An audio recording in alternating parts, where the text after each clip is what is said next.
Korelasi,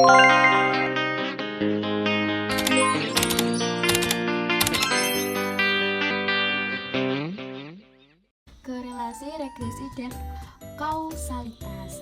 Korelasi menunjukkan derajat asosiasi atau keeratan hubungan antara satu variabel dengan variabel lainnya. Misalnya, korelasi pengeluaran iklan dan volume penjualan. Regresi menjelaskan pengaruh suatu variabel terhadap variabel lain. Misalnya, pengaruh pengeluaran iklan terhadap volume penjualan. Kausalitas menunjukkan hubungan pengaruh antar variabel dalam dua arah. Selanjutnya yaitu jenis-jenis korelasi. Jenis-jenis korelasi dikelompokkan menjadi 3 kelompok, yaitu korelasi posisi versus negatif, korelasi linear versus non-linear, korelasi sederhana, parsial, atau kompleks. Selanjutnya, korelasi positif versus negatif. Korelasi positif jika pergerakan dua variabel bergerak dalam arah yang sama. Korelasi negatif jika pergerakan dua variabel bergerak dalam arah berlawanan. Selanjutnya, korelasi linear versus non-linear. Korelasi linear jika perubahan absolut dua variabel menaik atau menurun dalam perubahan konstan. Korelasi tidak linear jika perubahan absolut satu variabel terhadap variabel lain tidak konstan. Selanjutnya, korelasi sederhana, parsial, dan kompleks. Korelasi sederhana melihat keeratan hubungan antara dua variabel. Korelasi parsial, korelasi lebih dari dua variabel, tetapi kita hanya tertarik mencari korelasi dua variabel sedangkan variabel lain dianggap tetapi. Korelasi kompleks ketika variabel yang dianalisis lebih dari dua variabel dan kita sekaligus mencari korelasi secara bersama-sama. Selanjutnya, metode perhitungan korelasi. Ada 4, yaitu melalui scattergram, metode Pearson, metode Spearman, dan koefisien determinasi.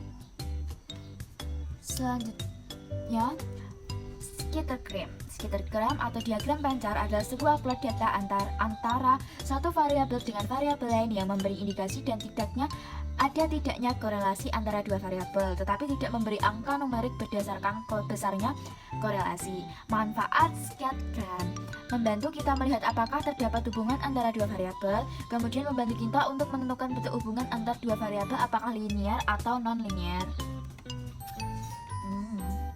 Selanjutnya, korelasi Pearson. Koefisiensi korelasi Pearson ini digunakan untuk menghitung korelasi antara dua variabel yang diukur dalam bentuk interval atau skala rasio.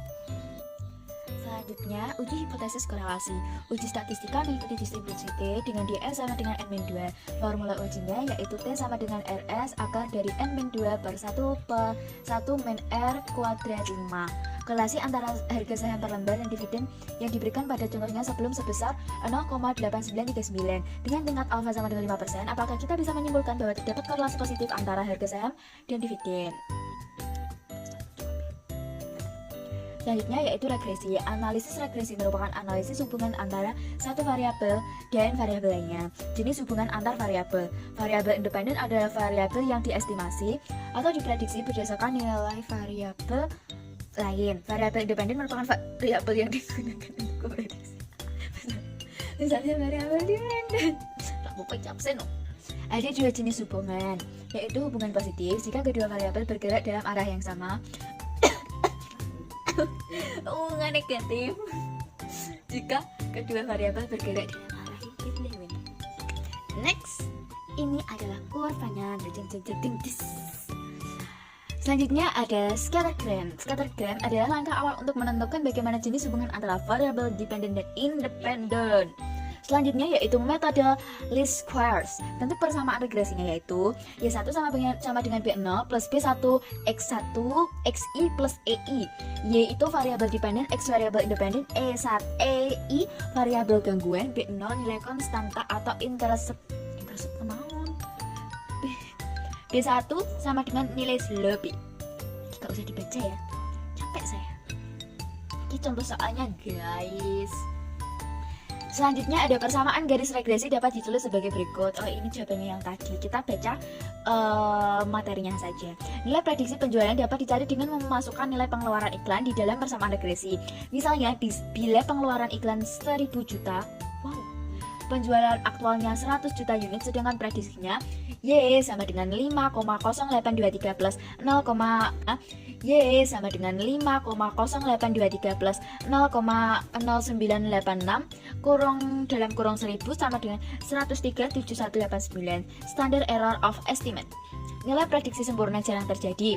Selanjutnya, standar error of estimate ini mengukur persebaran nilai aktual terhadap nilai prediksi yang berada dalam garis regresi. Selanjutnya, standar error of estimate ini dapat dicari dengan menggunakan formula sebagai berikut. Selanjutnya ada interval estimasi. Regresi untuk prediksi dan estimasi titik atau point estimate. Interval estimate digunakan menjawab soal probabilitas. Ada dua jenis estimasi interval, yaitu interval keyakinan atau confidence interval merupakan estimasi interval untuk nilai rata-rata Y dan nilai X tertentu. Dua, interval prediksi atau prediction interval merupakan estimasi untuk nilai Y dan nilai X tertentu.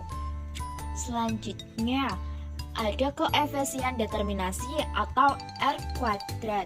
Ukuran kebaikan garis regresi ini disebut dengan koefisien determinasi yang mengukur persentase total variasi Y yang dijelaskan oleh variabel independen X.